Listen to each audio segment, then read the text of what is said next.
Des prévenus qui ressortent libres.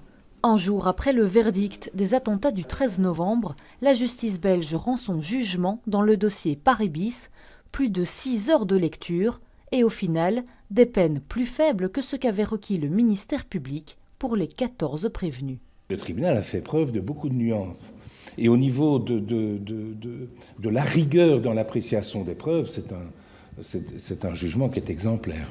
Au total, 4 acquittements, dont celui de Smaïl Farizi, également accusé dans le procès des attentats de Bruxelles, pour avoir loué son appartement à des terroristes. Ce jugement, non seulement pour M. Farizi, mais pour d'autres, est une gifle monumentale pour le parquet fédéral. M. Farizi étant également poursuivi dans les attentats de Bruxelles pour avoir donné son appartement, soi-disant en connaissance de cause. Maintenant qu'il en a été acquitté pour Paris, il doit normalement en être acquitté également pour Bruxelles. Abid Aberkan, le cousin de Salah Abdeslam, écope lui de 3 ans de prison avec sursis. C'est chez lui qu'Abdeslam s'est réfugié quelques jours avant son arrestation, le 18 mars 2016. Tout ce que j'avais plaidé et ce que le client avait expliqué dans sa déclaration a été entendu. C'est-à-dire que oui, hébergement il y a eu, il l'a toujours dit, il l'a toujours expliqué, il a simplement dit dans quelles circonstances il avait accepté.